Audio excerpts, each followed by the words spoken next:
Ethan Cole never expected that one quiet evening would change his life forever. He was standing near the edge of the new colony when he first saw her walking across the strange shining field. The air smelled like rain and flowers he had never seen before. The plants around him glowed faintly, throwing soft light on his boots. He had been working with a survey team sent from Earth. They were supposed to study this new planet, find useful resources, and report to the command ship far above. Everything had rules. Safety first, contact second. When he saw her, Ethan thought she was one of the settlers from another camp, maybe someone lost or confused. She looked almost like any person from Earth, but taller, graceful, and dressed in smooth fabric that moved with the wind. Her hair had a faint silver shade, and her eyes seemed to catch every reflection of the glowing grass. She stopped a few steps away from him and looked at him with calm curiosity. Her voice, when she spoke, was quiet and even. "You're Ethan Cole, the engineer," she said. Ethan's first thought was that she must have read his name somewhere or overheard it on a radio. Still, he nodded carefully. "Yes, and you are." She smiled in a way that made him hesitate. It was not a smile of formality or fear. It was simply gentle. "My name is Lyra," she said. "I want you to come to my home." Ethan blinked at her, unsure what she meant. "Your home? Yes," she said. "It is not far. You should see it for yourself." He laughed a little, trying to hide his unease. "You hardly know me." "People from my side would call that careless." Lyra tilted her head as if the word careless asterisk was new to her. "Is it careless to trust?" "I wish to share something. You study the world. You should see more before you judge it." Behind him, the rest of his team was busy packing instruments. They were tired and ready to return to camp.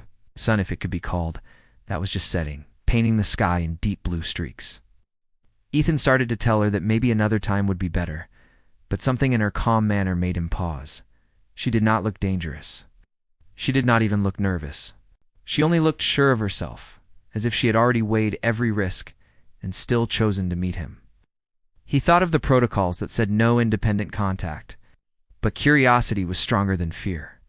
He had come here to study, to learn new things, and maybe he told himself a short visit could not do harm. "All right," he said after a long pause, "lead the way. But if my supervisor finds out about this, I am in trouble." Lyra turned and began to walk, her steps light and soundless. Ethan followed behind her, pushing through the glowing grass. The plants bent under his boots and straightened again. The air grew warmer as they moved, filled with soft humming from somewhere deep in the ground.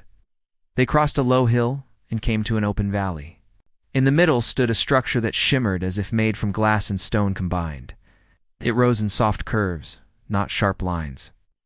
The whole place seemed alive, breathing with the wind. Ethan stopped and stared.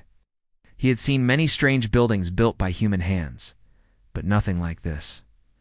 Lyra turned toward him. "This is my home," she said. For a moment, Ethan could not find words. The building caught the evening light and scattered it in 1,000 shades. "It's beautiful," he said at last. She smiled again. "You think beauty is strange here?" He nodded. "Everything here is strange." "You are welcome," she said simply, and stepped through a glowing doorway. Ethan hesitated again. He told himself that he was here only to look, to take notes, to satisfy his curiosity. Still, he felt a strange pull, a calm warmth he could not name. It was not fear. It was not even excitement. It felt more like he had arrived somewhere he was meant to see. Inside, the air felt soft and clear. Light ran across the walls like soft water. Space was larger than it had looked from the outside. Tables and seats seemed to have grown from the floor itself. "You built all this?" he asked. "Yes." "It has always been here," she said. "Hell, we care for it." Ethan turned slowly, taking in every glow, every curve. He had expected crude huts or strange machines. Instead, he found peace, harmony, and quiet beauty. When she handed him a small glass of bright liquid, he remembered again how little he knew about her. He did not take it right away. She noticed his hesitation and smiled. "It will not harm you." He looked into the cup. It smelled clean, like rain after a long, dry day. When he drank, the taste surprised him. It felt like cool water mixed with sunlight. You said you wanted to show me something, Ethan said. Why me? Lyra met his eyes and said softly, because you looked at this land like it was alive. Her answer left him silent. He realized she had noticed something he did not even know he had shown. Outside, the last light of the setting sun touched the horizon. Ethan sat down slowly. Maybe she was not naive after all.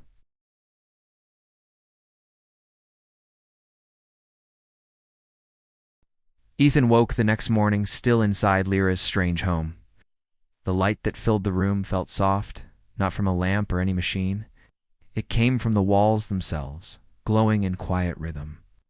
He rubbed his eyes and tried to understand why he had stayed the night instead of returning to camp. Maybe curiosity had beaten reason again. Maybe he had simply been too tired to walk back through the glowing fields in the dark. Lyra came in carrying 2 cups filled with the same clear drink she had offered before.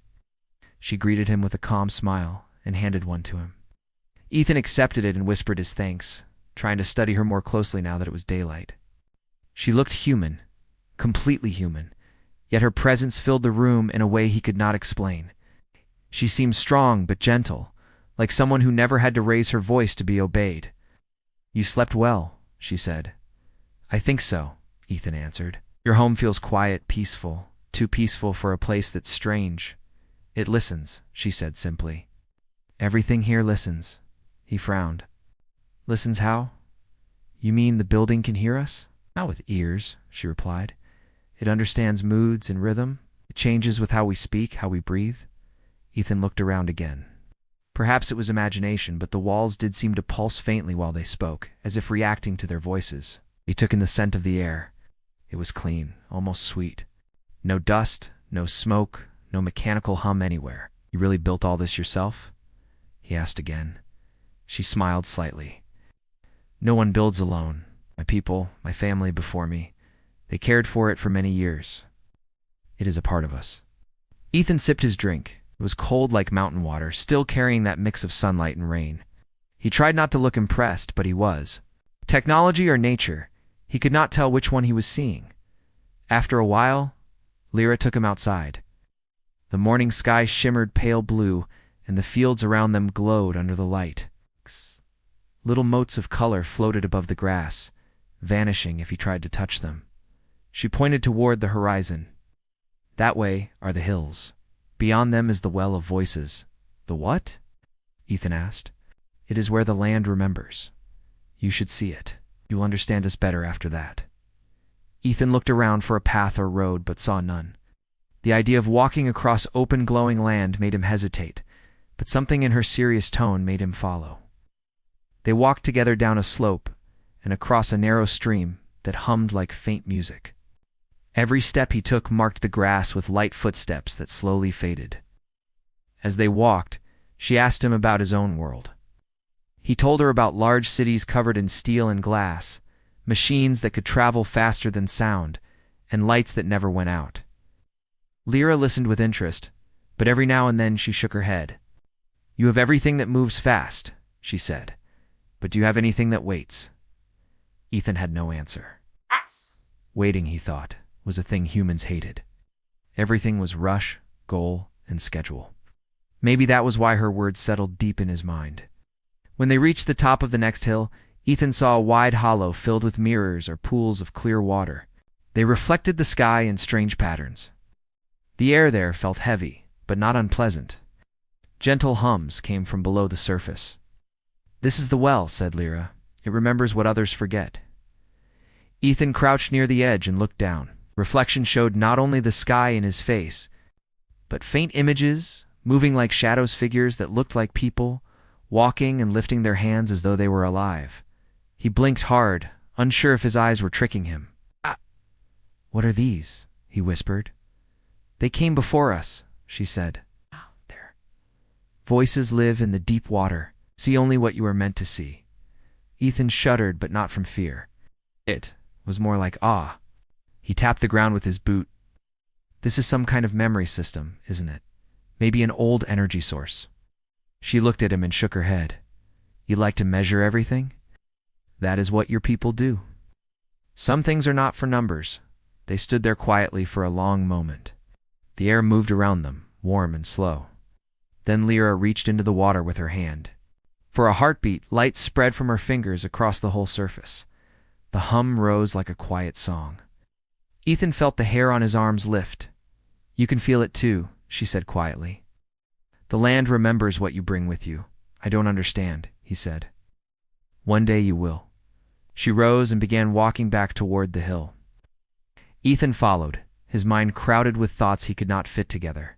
The world around him felt alive, and for the first time since he left Earth, he felt that maybe humans were not the smartest ones after all. He still wanted to understand how everything worked. But deep inside he also wanted to protect this place, even though no one had asked him to. When they reached the crystal home again, the sky had turned gold. Lyra looked at him steadily. "You will have to choose soon, Ethan. The people who sent you, and the people you have now met, do not want the same thing." He felt his mouth go dry. "What do you mean?" "You will see," she said softly. "When the time arrives, choice will tell who you really are." Her words followed him, even as the sun went down, glowing stronger than all the lights he had ever known. Ethan could not sleep that night. Lyra's words repeated in his mind again and again. Asterisk, "You will have to choose soon." Asterisk, he lay on the smooth floor of the crystal room, staring at the soft light that moved across the ceiling. He kept thinking of Earth, of the orders from his command ship, of the team still at camp waiting for his report. He felt caught between two worlds that did not understand each other. When morning came, he walked outside. The air smelled clean and sharp, like a mountain after rain. Lyra was already waiting for him near the long field of glowing plants. She had been watching the sunrise, silent and still. He joined her quietly. "You said yesterday that I would have to choose. What choice are you talking about?" She looked at him for a moment before answering. "Your people are not patient. They take things they do not yet understand. They search for power even when they already have enough. Soon they will come here to take what belongs to this land. You are one of them. What will you do when they come?" Ethan took a slow breath. "You think I can stop them?" "I think you can decide who you serve," she said. Her calm tone made his stomach twist. He wanted to defend his own people, to say that not everyone was greedy, that most just wanted to survive and find new homes. But deep inside he knew she was not wrong. He had seen missions like this before. Scientists arrived first, then officers, then soldiers. The story never changed. He sat down on a smooth stone and stared at the bright field. "They will not listen to me. I am just an engineer. Even the smallest spark can start light," she said gently. He stayed quiet. Her words both comforted and frightened him. Later that day, Ethan decided to return to his camp for a short time. He needed his equipment, and he needed to know what his team had been told while he was gone. Lyra did not stop him. She simply said, "Be honest, even if it hurts." Then she turned and walked back into her home without another word. The path to camp seemed longer than before. The light no longer felt friendly. He reached the cluster of machines and small tents just after sunset. Two of his team members, Nora and Kyle, ran up the slope to meet him. They looked both relieved and angry. "Ethan, where have you been?" Nora asked. "We thought you were lost." "I was visiting one of the locals," he said carefully. Kyle raised an eyebrow. "You actually talked to one of them?" "Command will love that." Ethan could tell from his voice that Command would not love it at all. He followed them to the main tent, where a communicator device waited on the table. The small screen glowed with the symbol of the orbiting ship. A message was already blinking. Kyle pressed the button, and the voice of Officer Grant filled the tent. "Report at once." "You have gathered data on local energy readings. You are to collect samples immediately. Secure them for transport. Avoid delays. This matter is now under military supervision." Ethan felt cold. He understood what that meant. A few samples first, then more ships, more drilling, more taking. They would not stop until the place looked like every other stripped world behind them. Nora looked at him. "The readings are coming from the crystal fields, right? That's where you were." "Yes," Ethan said softly. "So we just go take a few pieces." "It's standard," Kyle said carelessly. "We're not hurting anyone." Ethan clenched his fists. "You don't know that? You don't know what those crystals are?" Kyle laughed. "They're rocks, Cole. Shiny rocks. You've been out here too long. You sound like them." Ethan turned away. He could not explain what he had seen without sounding insane. How could he describe walls that breathed, or water that remembered voices. But he also knew that if he stayed silent, Kyle and the others would follow the order. They would tear open the ground that seemed alive. That night, Ethan sat outside his tent, staring up at the stars. He could see the small glow of the command ship far above. He thought about Earth again, about the streets crowded with noise and lights that never slept. He had wanted adventure. He had found it. But adventure came with choices he did not expect. He took out his small recorder and began to speak slowly. Command Report 3-1. I advise delay of all sample collection until further study. The structures and energy fields are linked to living systems. Extraction may cause irreversible harm. He paused. End report. He knew that message would make them angry. Sent it anyway. The next morning, a new signal arrived from the ship. It was short order confirmed. Proceed regardless. Mission directive unchanged. Ethan felt a sting in his chest. He realized his words meant nothing to them. They had made their decision, and nothing he said would stop them. He looked toward the glowing valley where Lyra lived. The rising sun caught the edges of the hills with gold light. He knew the soldiers would come soon, maybe within a day or two. He also knew what he had to do. The person who had once thought the local woman was naive was now ready to stand beside her. It's not because of duty, not even because of guilt, but because he had seen something worth protecting, something more human than anything he had known. He packed a few tools, filled his water jar, and started walking back toward the crystalline home. Each step felt heavier, but his mind was clear. Whatever happened next, he would not let them destroy that place. Behind him, the camp buzzed with engines warming up. Ahead of him, the valley glowed brighter as if waiting for him to return. Ethan reached the valley late in the afternoon. Sun hung low, turning everything gold and orange. The air felt thick, almost humming with quiet warning. From the top of the hill, he could see the crystal home shining in the fading light. Lyra stood outside, looking toward the sky as if she already knew what he had come to say. He hurried down the slope. Lyra, he called. They are coming. Ships, soldiers, the whole team from orbit. They are planning to take this place apart. She did not look surprised. I felt it, she said softly. The ground shivered this morning. The sky spoke in a strange voice. I knew your people were moving. Ethan caught his breath. I tried to stop them. I sent a message, but they don't listen. They think all this is just energy waiting to be used. Lyra turned her eyes toward him. And you, Ethan, what do you think? Hesitated, then said, I think this is alive. I think it has a heart. I can't let them destroy it. For a long moment, she said nothing. Then she nodded slowly. Then you stand with me. A strange peace settled over him. Yes, I stand with you. They went inside. Lyra touched one of the glowing walls, and it lit up brighter. The land listens. It hears your promise, she said. Ethan did not fully understand, but he believed her. He could feel something shifting inside the walls, like distant thunder. He spent the rest of the evening helping her prepare. She showed him how the energy fields connected through the ground, how sound and movement could guide the glowing structures. Ethan worked quickly, linking her patterns to some of his own small devices. He had no idea if it would work, but he hoped his knowledge of circuits and light would mean something here. When darkness covered the valley, he climbed to the edge of the hill to watch the sky. A faint red spark appeared far above, then another. The ships were entering the atmosphere. Her engines left long trails of smoke. Ethan felt a heaviness in his chest. He remembered the clean light of Earth's first missions, full of hope and discovery. Now everything felt like war. He heard Lyra's voice behind him. They will land near the outer field. The ground there is weak. We can lead the power there not to harm them, only to stop them. Ethan looked at her. Will it hurt anyone? It will wake the land, she said. If they choose to run, they will live. He nodded slowly. Then we try. They waited in silence. Soon the first ship touched the ground with a loud roar. Dust and fire filled the air. Ethan saw figures stepping out, wearing heavy suits, carrying tools that could cut and drill. He recognized Kyle among them. His old teammate walked proudly in front, holding a scanner that pointed directly toward the valley. Ethan turned to Lyra. They won't stop if they see me. Then they must see you, she answered. They must see what side you stand on. Before he could protest, she placed her hand on his shoulder. The light from her palm spread across his chest like a heartbeat. Go, she said. Speak truth before they destroy themselves. Ethan walked down the hill, his steps steady but heavy. When Kyle saw him, he froze. Cole, what are you doing here? We thought you were missing. I'm not missing, Ethan said. I came back to warn you. Don't touch anything. It'll ruin everything.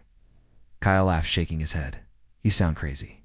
Move out of the way. Orders are orders. Ethan stood firm. These orders will kill you. Nora stepped forward, frowning. Ethan, what's happening? Why does the ground look alive? Before he could answer, the soil under their feet began to glow. Soft ripples of light spread across the field. The machines started to buzz, their sensors flashing in confusion. Kyle looked around nervously. What's going on? Ethan shouted. Stop the engines. Shut everything off. But the soldiers were frightened. They backed away, weapons in hand, eyes wide as the bright ripples turned into waves of light moving outward. The air grew warmer, humming low like a deep drum. From above, one of the ships opened fire, small blasts of energy striking the ground near Ethan. The light absorbed the impact, each explosion fading into the glow instead of burning it. A strong wind rose, pressing everyone back. Ethan fell to his knees, covering his face. Lyra, oh, he called. Her voice came from the hill, calm and clear. It is awake now. The land remembers. The light spread farther, wrapping around the invading machines. Wires sparked, metal twisted, engines shut down one by one. The soldiers dropped their weapons and ran. Kyle tried to shout new commands, but his voice drowned under the low hum filling the air. When the last ship lifted off again, climbing shakily back toward the sky, silence fell over the valley. The light slowly sank into the ground, leaving only faint glowing threads like roots. Ethan stood and looked around. The field was calm once more, though the air still trembled faintly. He turned toward Lyra. She stood where he had left her, glowing softly in the moonlight. He walked to her, heart racing. You saved them, he said. You didn't hurt anyone. They saved themselves by running, she said. The land only frightened them. Ethan let out a long breath. Now they will report to command that this world is dangerous? Lyra nodded. They will stay away for a time, but not forever. Humans always return. When they do, I hope they remember you stood for peace. Ethan smiled faintly. Maybe they'll listen then. Maybe. You have done your part, she said, but your path is not finished yet. The stars above began to shine through the last trails of smoke. Ethan looked up, his mind tired but steady. For the first time, he felt that he had found something greater than discovery. He had found meaning. Ethan woke early the next morning. The valley was quiet now, calm like a deep breath after a storm. The air smelled fresh, and the light spread gently across the fields. The ripple of energy had faded into soft blue lines that moved slowly under the soil. For the first time in many days, he felt that the land was at peace again. He stepped outside the crystal home and saw Lyra standing near the water's edge. She was watching her reflection in the clear pool that caught the morning sun. Her calm face looked almost sad. Ethan walked to her side and stood silently for a while. They are gone, he said at last. For now, she answered. But ships always return. Ethan nodded. Yes, they will. But maybe next time they will think first. Maybe they will remember what happened here. Lyra looked at him. You believe that? I have to, he said. If I don't believe that, then everything we did means nothing. She smiled, a soft, tired smile. You still hope even when all is broken? That is why the land listens to you. Ethan looked out at the horizon, could no longer hear the sound of engines or machines. Only the wind moved over the hills. Yet part of him could not rest. The command ship would return for answers, and he knew his name would be at the top of every report. To them, he would look like a traitor. What will happen to me now? He asked. Lyra turned toward him. That depends on you. You can stay. The valley accepts you, or you can go back and carry this truth with you. He wanted to stay. The peace here pulled at him like a soft voice whispering that he had finally found home. But deep inside, he knew he could not. He had to go back. Yes. Someone had to tell the truth about what happened, even if no one believed it. I need to return, he said quietly. I stay here, they will come again. stronger. If I go, maybe I can change how they look at this world. Lyra nodded, as if she had expected his answer. Then you will leave when the sun sets. The path will open for you. They spent the rest of the day walking together around the valley. Lyra showed him how the fields had begun to heal themselves, how the light had settled into the ground again. Everywhere they went, she spoke softly to the soil, to the trees, and the air seemed to answer her. Ethan followed, asking questions, trying to remember every detail. He did not want to forget any of it. In the afternoon, they stopped near the Well of Voices. The water was still and shining. When Ethan looked down, he saw reflections of moments that had happened in the days before, the soldiers running away. The bright lights, even his own face, filled with fear. It felt strange to see himself like that, small and uncertain. Lyra said, "The water shows what you carry. Remembers not to judge, only to remind." He looked up at her. "Then I will carry this, all of it." When the sun began to sink, they returned to the edge of the valley. The sky turned deep orange, and the first stars began to appear. Lyra stopped walking and faced him. "From here, the way leads back to your world." Ethan looked down at the winding path covered in pale light. I felt the weight of choice pressing on him. He had come here out of curiosity, and now he was leaving with a purpose. "You have my word," he told her. "I will speak for this place. I will tell them what I saw." Lyra reached out and touched his arm lightly. "Words mean little unless hearts are open," she said, "but you are strong enough to open them." He smiled. "You sound very sure of me. I learned to see not only what is, but what can be. You are the proof of that." They stood there for a long moment, saying nothing. Soft wind moved between them, carrying the scent of flowers and light. Ethan felt both grateful and sad. He knew this was goodbye. When he finally started down the path, he looked back once more. Lyra was still standing at the edge of the valley. The glow from the crystal home behind her made her look like part of the light itself. For a moment, time seemed to stop. The walk back to the human camp felt longer than before. The ground was calm, the sky clear. He found the machine still half broken from the night before. No one was there. The soldiers and his team had left in a hurry, taking their equipment back to orbit. Only silence remained. He used the camp's emergency transmitter to send a message.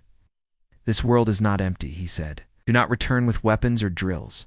Treat it as a living place. If you go again, go with care, or you will destroy something precious." He knew they might never listen. He also knew his message could mean punishment or exile. Still, he sent it. Truth was worth the cost.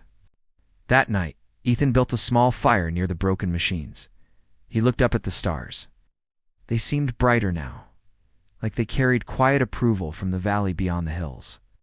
He thought about Lyra and her words. The memory of the light in her home stayed with him. It was not the brightness of machines. It was the light of trust. He closed his eyes and whispered, "You were not naive."